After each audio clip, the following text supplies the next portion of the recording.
My name is Paul DeFazio. I live here in Boston, and I'm an artist and an architect, and I work here at IHCD as a design researcher. The kind of legal protections that come from the ADA have, I think, always been present in my life, even though I think before I learned about the history of disability rights, I wasn't even fully aware of how they were present. So, for example, I went to school for painting in undergrad, and had several doctors tell me that I shouldn't go to school to become a painter. And fortunately, because of laws like the ADA, actually doctors don't have authority over who gets to go to school for what. And before we had legal non-discrimination protections, those kinds of things did, those kinds of questions were in the hands of doctors. There are examples of that in disability advocates books like Judy Heumann and others. So I think it enabled me a lot of freedom to kind of choose what I wanted to do, to make my own decisions.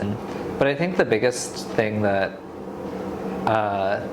the anti-discrimination measures that come from the ADA created was this really big kind of like civil rights movement of disabled people in the US. So I think when I did start to identify more openly as blind, I felt like there was this sort of this legacy and history of activism, and in a way it was kind of like I was standing on the shoulders of all these other people who had done this work to create a sort of to destigmatize disability in the US and abroad.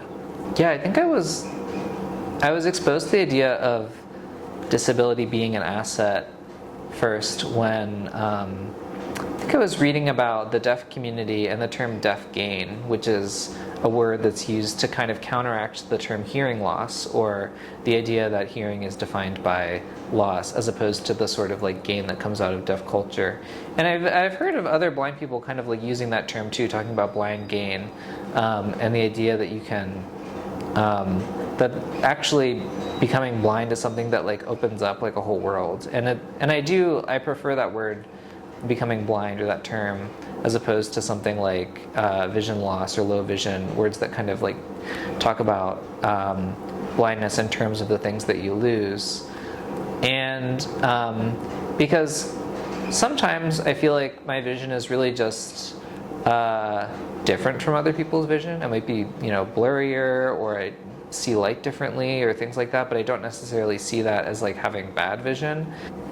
There are many ways that the world kind of like completely just, you understand it in a different way when you become blind.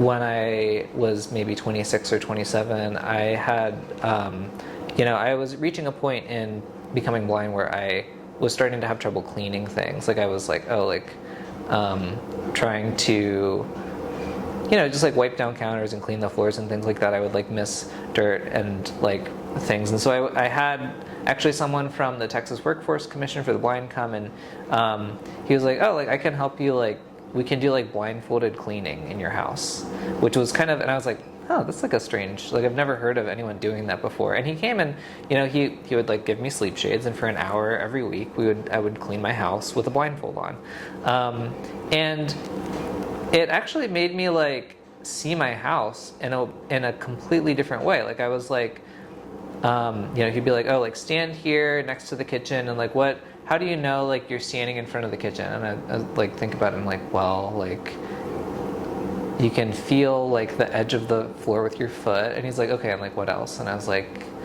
and you can feel the heat coming out of the window on your right side where the sun's coming in.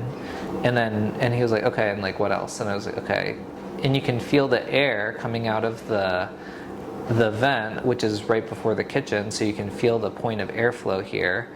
And so all of that became like a way to like orient myself in my house, just based on kind of like what's around. Like details that you notice about the world as a blind person can become more like intentional.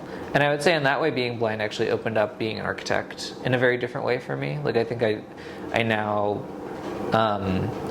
notice very different things about the built environment than I would have beforehand, which, I think architecture is a discipline that's very the architect Chris Downey uses the term ocular centric. It's very vision centric, being able to break out of that and think kind of beyond the ways of designing that are really familiar to everyone and we've almost become sort of unaware of them, has become actually a huge asset that blindness has brought to my life.